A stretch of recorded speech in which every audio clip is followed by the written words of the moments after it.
Hello everyone, Merry Christmas and welcome to this video which is in our Human Chess series. I'm Grandmaster Matthew Sadler and we're going to be taking a look at a number of games from the European Rapid Championship which just completed. I was very interested in the tournament. I was following a lot of games of Michael Adams, of course, English #1, who was fighting for the title, but I also spent a lot of time looking at other games as well, and in particular the games of Harriet Hunt, one of England's leading women's player and somebody from my generation who's really just started playing a lot more again.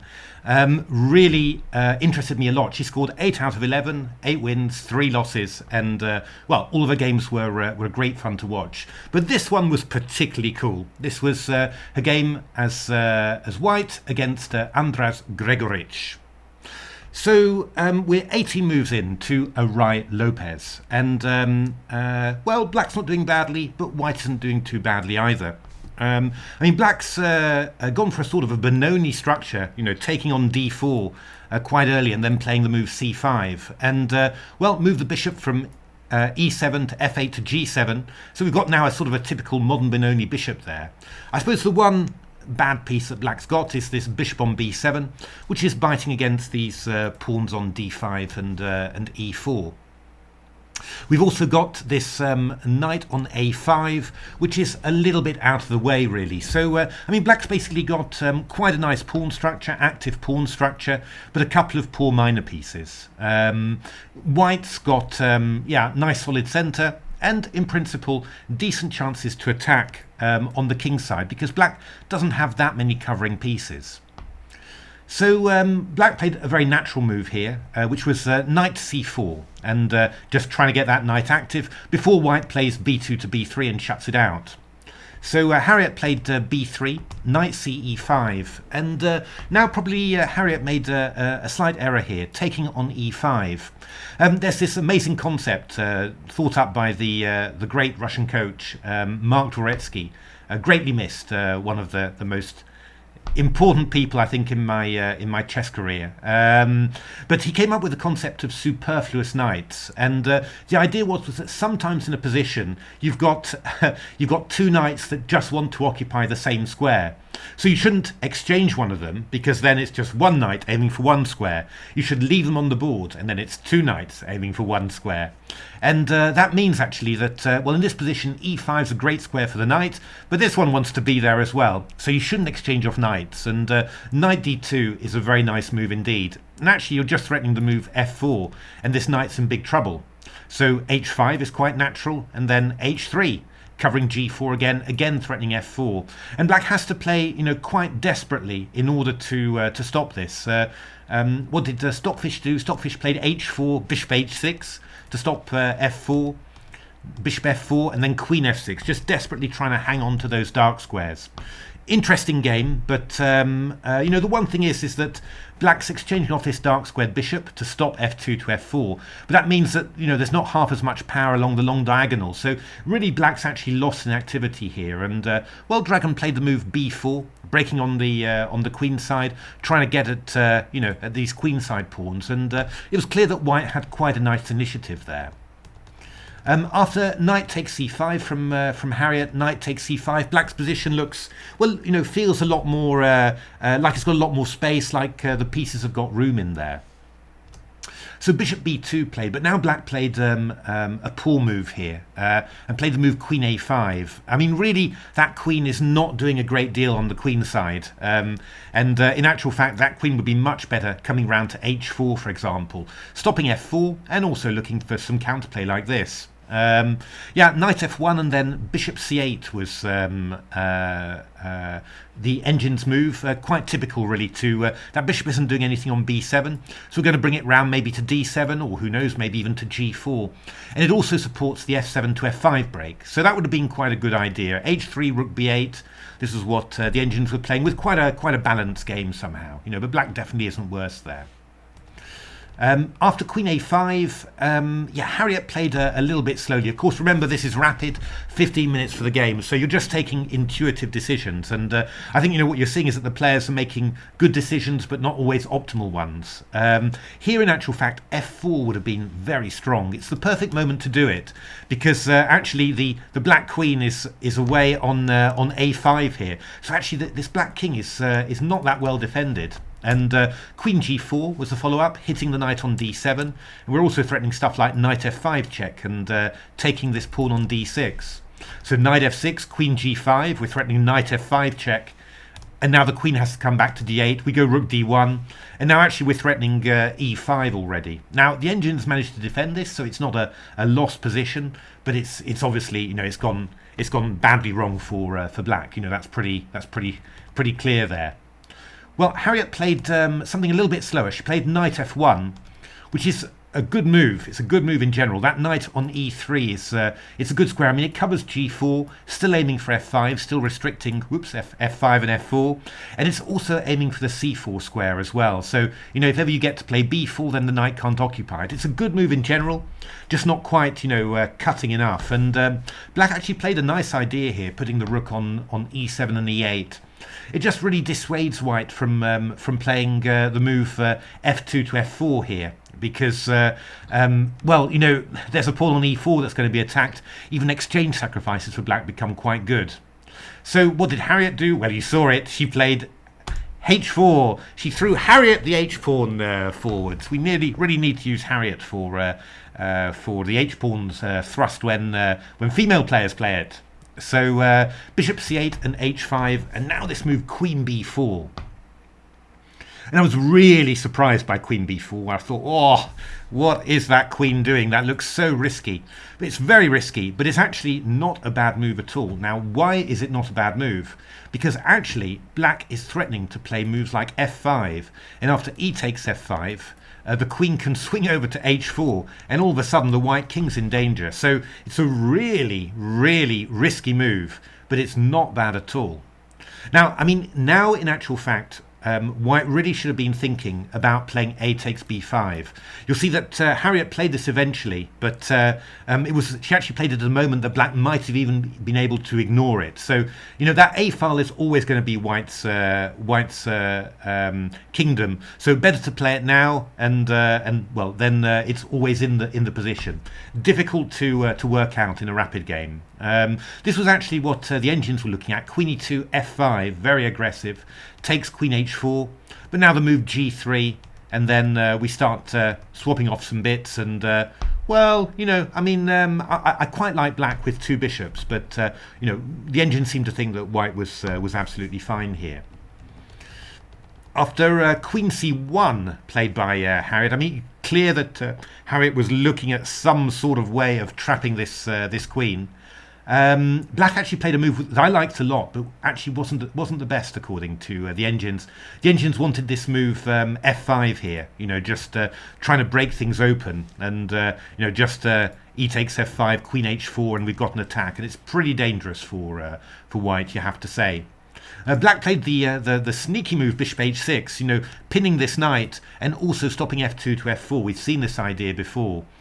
And now actually the engines wanted to have a draw by repetition. They thought that black was powerful enough here that a draw by repetition was the best. But Harriet wasn't going to go there. You don't get to 11 wins without 8 wins out of 11 games without taking risks. So she took on g6 here. H takes g6 and then queen d1, so getting out of the pin. But it's clear, that white's wasted some time, and black's sort of got the initiative here. And after black's next move, I suddenly was getting really worried for black, because f6, it's not the violent f5 that the engines were also looking at, with the idea of takes, e takes f5, knight g4, and we've got all sorts of stuff aiming at that e3 knight. We've also got ideas of something like queen f4, looking for queen h2 and check. Looks very, very dangerous, but f6 is actually, maybe looking for going rook h7, bringing the king out of the way, and then double rooks attacking the king. It's a really clever idea. So queen e2 was played by Harriet, rook h7 played, and now Harriet took on b5. And now black played a move that was absolutely amazing. And, I just fell off my chair completely. I can honestly say that it had not even entered even the wildest dreams of my candidate moves. And black played the move a5. Why a5? Well, black was thinking that if a takes b5, white can play something like rook a1, and any attack that you're going to do with king f7, rook h8 gets hit by a rook on a7 or rook on a8. That's why a takes b5 is quite annoying. So what black wanted to do was just play this move a5 in order to keep the queen side blocked. But obviously it's kind of a massive concession as well, because actually the queen is embarrassingly rather trapped with rook a1 to a4, and of course you're conceding the c4 square. But full marks for creativity. It's a really amazing idea. In actual fact, the engines were saying just go king g7. Don't worry about that a6 pawn. If takes on a6, we're going rook e h8, and this is just really, really dangerous. The bishop moves out of the way, and then we've got rook h1 checkmate. So actually after king g7, f3, bishop g5, the engines were really, let's get out of the way, boys. Let's get out of the way of all that's happening here. But bishop f4 now, and then b6. Basically white wanted to keep stuff closed, but black's obviously done really, really well out of this. Just got the rooks invaded on the h file, the king's out of the way. White's still quite solid, so it's not like completely won yet. But you're going to play bishop d3, you're going to play rook h1, the queen can come over to the h file.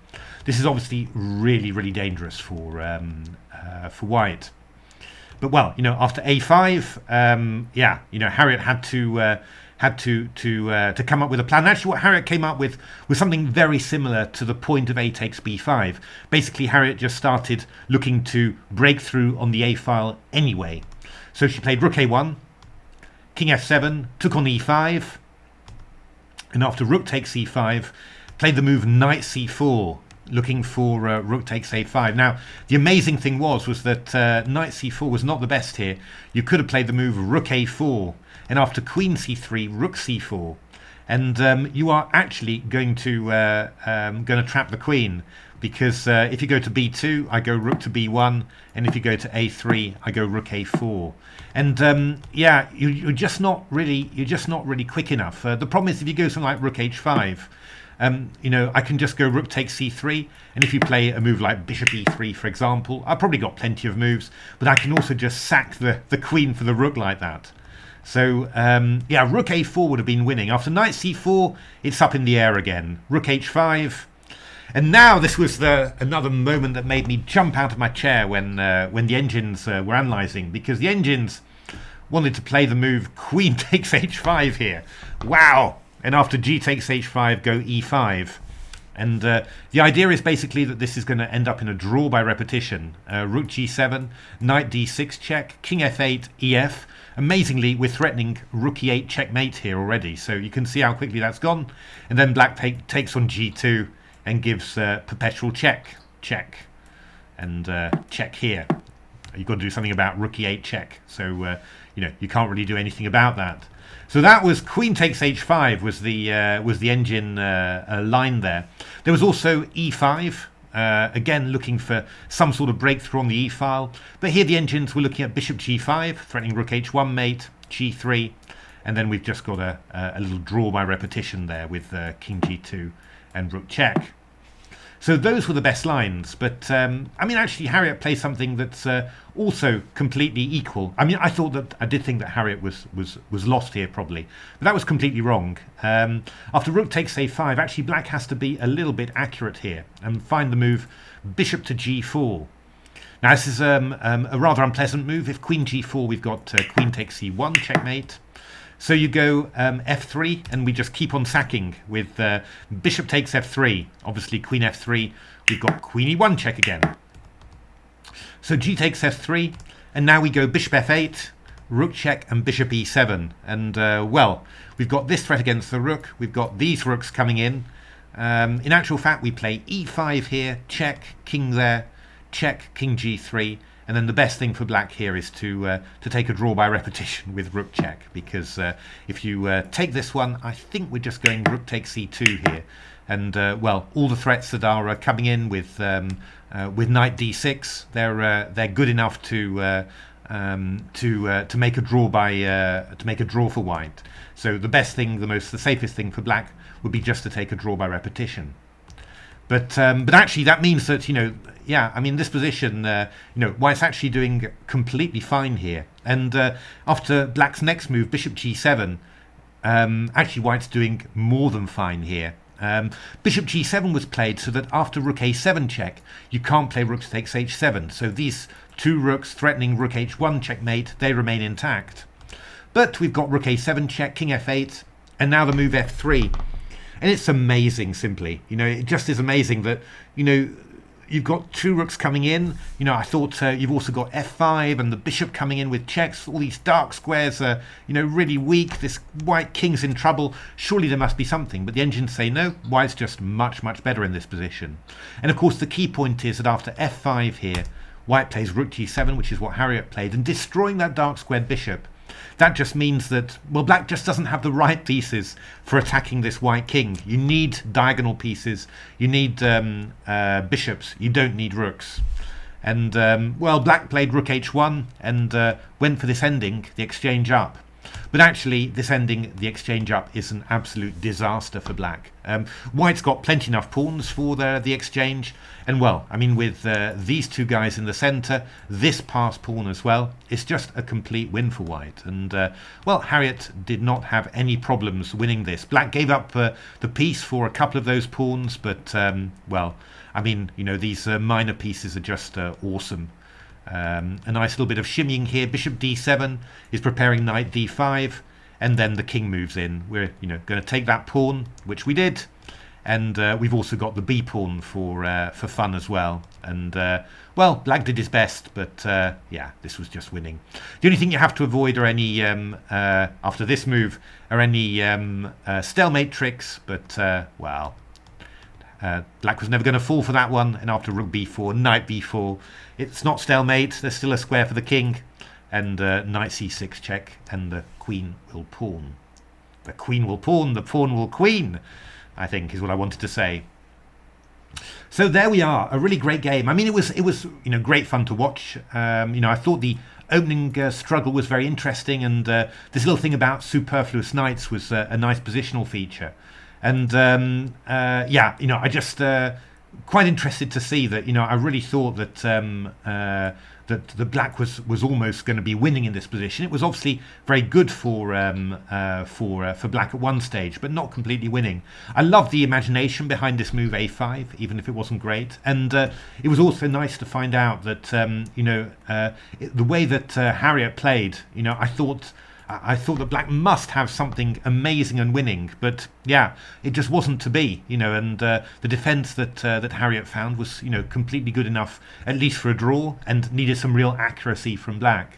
And then, yeah, it was very nice to see that, sometimes, I like these positions where you sort of realise that, one side has got great attacking potential, but simply the wrong pieces for the weaknesses in the opponent's position. And this was really a case in point. Rooks wrong, bishops would be good, destroy bishops, no advantage at all. Indeed, just a very, very good position for white. So there we are. I hope you enjoyed that game. I'm going to be having a look at a few more from the Rapid Championship. And yeah, really great game from Harriet. Really good to see her playing again, and playing so well. So hope you enjoyed that. Merry Christmas to everyone. Why not give a Christmas like or a Christmas follow of the channel, or even if you're looking for a good Christmas gift, take a look at the Chessable course, which I think is heavily discounted at the moment, or even the book, The Silicon Road to Chess Improvement, which deals with lots and lots of engine stuff, how to use your engines to improve, how to use it as a trading partner, and also looks into some amazing games, the best games you've ever seen. But otherwise, thanks very much for watching. Have a good and safe Christmas, and hope to see you at the next video. Thanks for watching.